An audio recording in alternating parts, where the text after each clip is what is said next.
The second night. King Shahryar finished his duties and returned to his chamber as soon as he could. He made love with Shahrazad with profound enthusiasm. Afterwards, Shahrazad came down from the bed and sat next to her sister on the carpet. "Oh, sister, please finish the story of the merchant and the genie," implored Dunyazad. "With pleasure, if our king allows me," answered Shahrazad. Shahryar nodded in agreement. "Dear blessed king," said Shahrazad. The old man with the deer continued telling his story, while the others were listening with utmost curiosity. "I showed mercy on the calf when it started to desperately cry and roll on the ground. I told the servant to let it go. My wife tried so hard to convince me to kill it, saying it was fat and all. Yet I ordered it to be given to the shepherd of the village. However, the next day the shepherd showed up on my doorstep. He claimed to have interesting news for me. I will never forget that day as long as I live. He told me that he has a daughter who had learned witchcraft from an old man when she was little. As soon as she saw this calf, she started to laugh. Then suddenly she cried. Then she told her father that she laughed because this calf is the son of a merchant, and he and his mother had been turned into animals by the stepmother. She cried because she found out that the mother had been beheaded by the father, by me. I was so happy when I heard that at least my son is alive, and I hurried my way to the shepherd's house. His daughter greeted me and assured me that the calf is my son. I promised her great wealth if she removed the curse from him. Yet she claimed that she did not wish to become wealthy. She just asked to become my son's wife and life companion, and exact revenge on my wife for what she had done. I granted her wish. She turned my son back into a human, and then turned my wicked wife into this deer you see before you. Thus, the shepherd's daughter and my son got happily married. I started to take this deer wherever I went, till I came here and met this merchant." "Great genie," said the old man, "that is the story of me and this deer." The second old man and his two hounds. "That was an interesting tale," said the genie. "I happily forgive 1/3 of this man's life." In the meanwhile, the old man with the two hounds stepped forward. "Oh, the greatest of genies," he called out. "These two hounds accompanying me used to be my brothers. When our father died, he left us 3,000 gold dinars. After his death, I set up a shop, and one of my brothers started to travel. After a year had passed, he returned home a poor man. I took him to my shop and gave him 1,000 dinars. Yet him and our brother decided to travel together this time.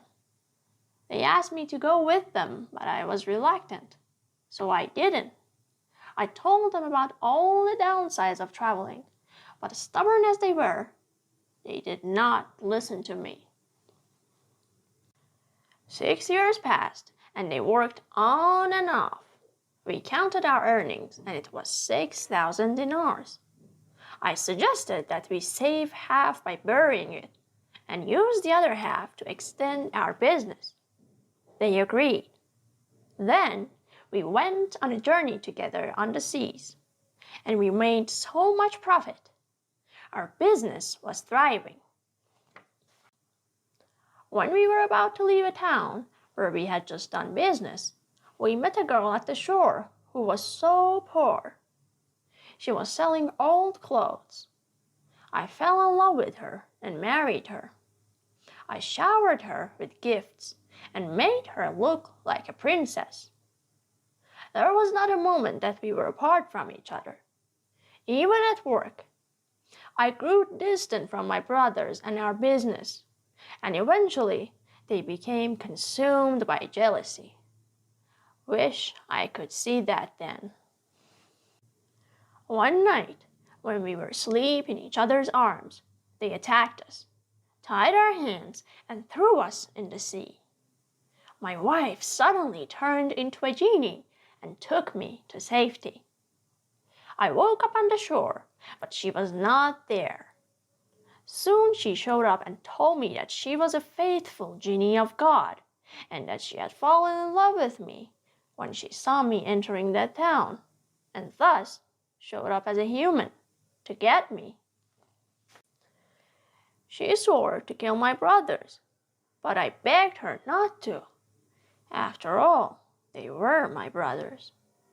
She turned into a cloud of purple smoke and carried me back to my house in our hometown. I sat in my shop and started to think so deeply about our childhood and how it came to this point between me and my brothers. At sunset, when I was closing the shop for the day, I saw my wife coming with these two hounds. When they saw me, they both ran to me and shed tears. She told me that they are my brothers and will remain like that for 10 years. And here I am, waiting for the 10 years to come to an end. The genie liked the story of the second old man as well. Thus, he forgave another third of the merchant's life. The third old man and his horse. The last old man stood up. Now it's time for you to hear my story. Oh, the best genie of all. If you like the story I'm about to tell you, forgive this man's life. You see, I had a wife with whom I had been married for years. I was madly in love with her.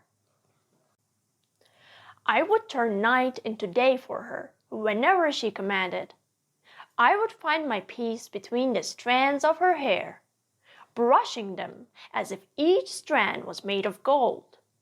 There was nothing bigger and more precious to me than her love. But one day, I had to urgently go on an extended travel to save my business. Even then, there wasn't a moment that I would not think of her, as if we had just met. When I finally came back after a few months, ready to shower her with the best of souvenirs, I lost my heart. That night will forever be my nightmare. I found her making love with an African servant. I did not even have time to mourn before she splashed me with a pot of water and cursed me. Thus I turned into a hound. She shooed me away, and I roamed around the neighborhoods, shocked and sad, until I ended up in the bazaar. I was hungry, so when I saw a butcher, I followed him to his house. As soon as his daughter saw me, she covered her body and complained to her father that there is a stranger in the house. The butcher was baffled. He asked to be told what was going on instantly. She explained to him that the hound, me, is in fact a man betrayed by his own wife and turned into an animal. As ridiculous as it sounded to her father, he could not do anything but believe her and let her do her witchcraft. She too splashed water on me and thus turned me back to a human. Oh, how grateful I was that she saved me from that terrible curse. I fell to her feet and begged her to turn my wife into a horse so I can ride her forever and ever. And she helped me do so. The tale seemed a bit unlikely to the genie. He asked the horse, and the horse nodded in agreement. Thus the genie forgave the man's life. Shahrazad finished the tale and smiled with satisfaction. That was one entertaining story, sweet sister, Dunyazad praised. If the king lets me live one more day, I will tell you a more interesting one about a fisherman. Shahryar decided to show mercy one more time and let her live another day. The next day, everyone waited for the execution, but again it did not take place. Again, the king finished his tasks and meetings as soon as he could and headed to his chamber. That's it for today. I hope you liked this video too. We'll be back with another one. See you soon.